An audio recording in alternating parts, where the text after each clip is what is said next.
Fromsoft has done it again, creating a DLC that's not only bigger, but more challenging than the main game. You may be new to Elden Ring, or perhaps you're coming back and slowly getting your bearing. My name is Codiak, this is Legacy Gaming, and today we're sharing 10 of the most important tips and tricks we wish we knew sooner about Elden Ring Shadow of the Erdtree. By this point, you've most likely seen the memes. Shadow of the Erdtree is hard. The enemies hit like trucks, Miyazaki is a tyrant, all the standard stuff. Now maybe there's a little truth in some of those statements, but what it really comes down to is the game's different approach to power progression. Levels really don't matter in the DLC, and so long as you're around level 150, you'll be more or less on an even playing field. The real key is Scadu fragments and to a lesser extent revered spirit ashes, which are found throughout the Shadow Realm in key locations. No doubt you already know this, but for every Scadu blessing you get, obtained when you turn in Scadu fragments, you increase your damage output, but also reduce incoming damage. This is the key to surviving some of the enemies and bosses in the DLC.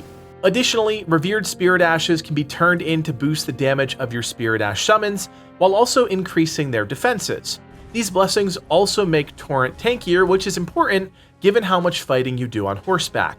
No doubt this is all common knowledge to you, but as you progress, you start to lose sight of these important details, so if you're ever struggling with the DLC, the first question you should ask yourself is, can I go find more Scadu fragments and revered spirit ashes? Those upgrades are massive and should never be ignored. Throughout the Shadow Realm are dozens of powerful enemies. There are enemies with giant swords, giant bird enemies, ugly bloodthirsty trolls. You name it, there is an Elden Ring creature looking to kill you. That's why it's easy to miss these lowly shadow enemies with a glittering pot on their head. You can find them scattered throughout the various zones, and when killed, they will always drop something of immense value. Usually, this is a revered spirit ash or a Scadu fragment, but don't be surprised if you get a few other goodies as well. These enemies don't pop up everywhere, so keep your eyes peeled and always stop to reap the loot they are so carefully guarding. One thing that happened alongside the launch of Elden Ring Shadow of the Erdtree was a free patch for the base game. One new feature that was added is actually in the settings, but they turned it off by default. If you jump in there before your next session, I recommend you turn on Mark New Items. This will make it easier for you to identify things in your inventory that are new. If you've ever had an absolutely jam-packed inventory like me, you will know this is important. In the same vein, you can turn on the Show Recent Items tab. This adds a completely new section to your interface that shows all of your recently acquired items, regardless of item type. So, two options for streamlined item efficiency. Throughout the Shadow Realm are massive furnace golems. These are world bosses in every sense of the word that will unleash a variety of fire-based attacks on anyone brave or stupid enough to charge towards them. Now, truth be told, they're not as scary as you might think, so let's break it all down. For starters, there are two types of furnace golems, and a vast majority of them are unarmored. This means their legs are susceptible to attacks, and while that might not be the most efficient way to kill them, it gets the job done. The key is to hack at the leg until it pops, then move over to the other leg and repeat that process. Do this a couple of times and the enemy will crash to the ground and you can land a critical hit on its face.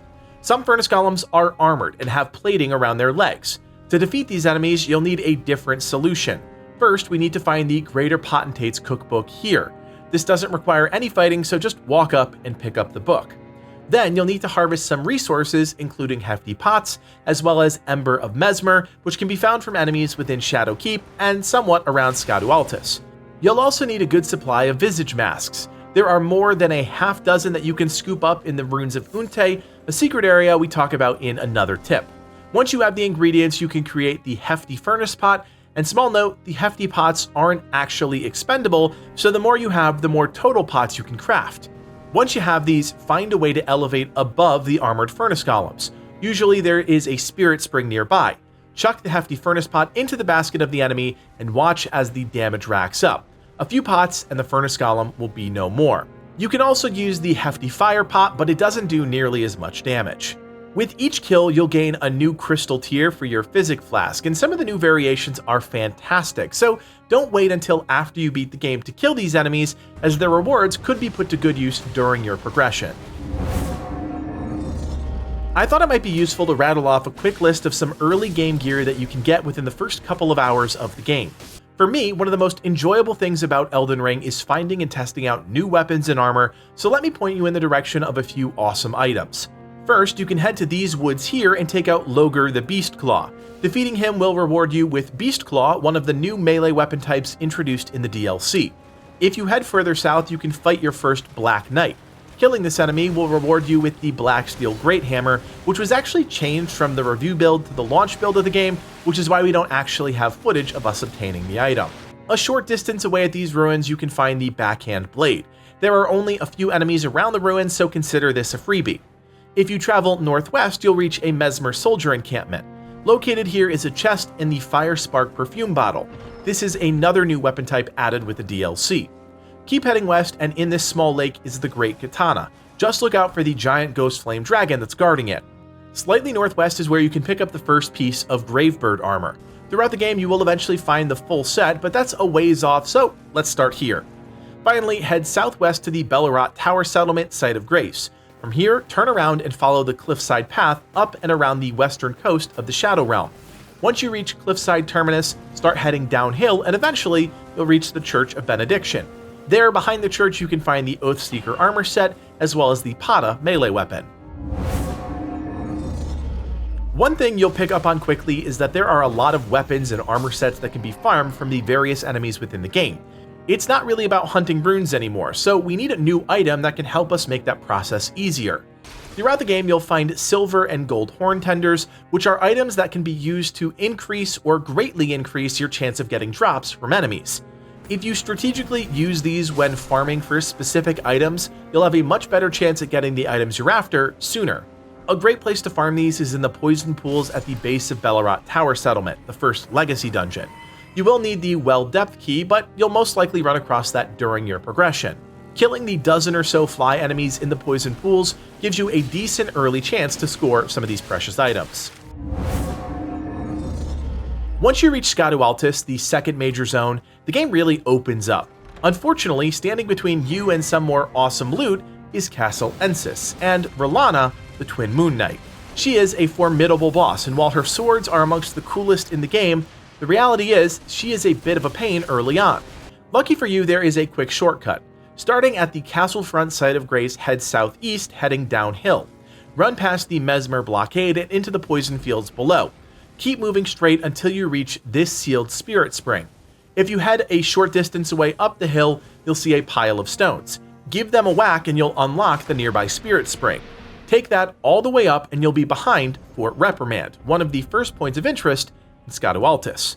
You can choose to clear it out or walk out the front door, but either way, you are now in the second major zone, completely circumventing Castle Ensis.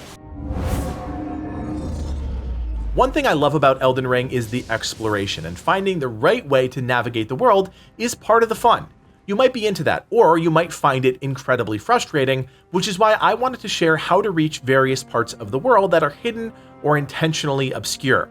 To start, let's talk about Cerulean Coast. To reach the coast, start at the castle front site of Grace. Head southeast, making your way downhill and into the poison pools below. Follow this around to the left until you reach a much darker area. Head into the cave guarded by the giant Miranda Sprout and navigate to the other side. From here, you'll need to jump down a bunch of craggy rocks until you reach the top of a big waterfall. At this point, you need to use the pillar as a bridge to reach the bottom safely. Run past the Furnace Golem and head right. Over the rise is our destination, the Cerulean Coast. Next up, let's talk about Bonnie Village and beyond. To reach Bonnie Village, we need to first reach the Morth Ruins and Scadu Altus. Now that you know the trick to getting there, this should be easy to accomplish. From here, you'll want to find the way down, which is well hidden. Don't be tempted by the giant pit. There is no way down from here other than death. Once you find the small passageway, keep dropping down until eventually you reach the base. From here, it's a straight shot, and on the other side is Bonnie Village. This gives you access to the entire right side of Scadu Altus, but most importantly is the Cathedral of Messmer. We have a fantastic guide breaking down that entire questline already on the channel, so go check that out. Another secret location is Charo's Hidden Grave. To reach this location, you'll need to do a few things. First, you'll want to navigate to Dragon Pit. This is a dungeon that is accessible in Gravesite Plain. It's not hard to reach, but it does require you to cross Elac Great Bridge and then loop around to the Pillar Path Waypoint site of Grace. From here, take the lower road, past Igon the NPC, and eventually you'll reach the dungeon. Progress through the dungeon, and eventually, after much fighting and dungeon crawling, you will reach Dragon Pit Terminus, and a new zone. Take your first right past the dragon, and you'll eventually reach a Dragon Communion Altar. From here, ride across the dragon to the southwest, over its wing, and you'll drop down into Charo's hidden grave. There are a lot of secrets to be found here, so have fun exploring. Finally, let's look at the Runes of Unte. This is another secret zone only accessible through a secret passageway in Shadow Keep. First, you need to kill the Golden Hippopotamus boss. Then, you'll head through the castle and up the wooden ramps until you reach the ramparts. Move across the top of the castle walls and find this ladder on the far left side. Take this down and you'll reach a seemingly dead end. Walk around the edge and eventually you can take another ladder down. Smack this wall here, which will reveal a secret passageway. Follow that down and interact with the coffin at the end, and when you wake up, you will be in the Runes of Unte. Our final tip will hopefully serve you well when you're creeping through the Abyssal Woods. In a pseudo-stealth section, you'll most likely want to avoid the Grapehead enemies, but if you'd rather kill them, there is a way. By equipping a shield that can parry, you can counter the enemy's Madness attack and make them vulnerable to your damage. A couple whacks from a pointy stick and you can kill them. There's even a chance you can scoop up an Aged One's Exaltation, which is an interesting talisman to add to any arsenal. So there you have it, some of the most important things I wish I knew sooner about Elden Ring Shadow of the Erdtree. There is of course so much more to discover with this DLC, so if you want more videos like this in your feed, do me a solid, hit that thumbs up, and consider subscribing.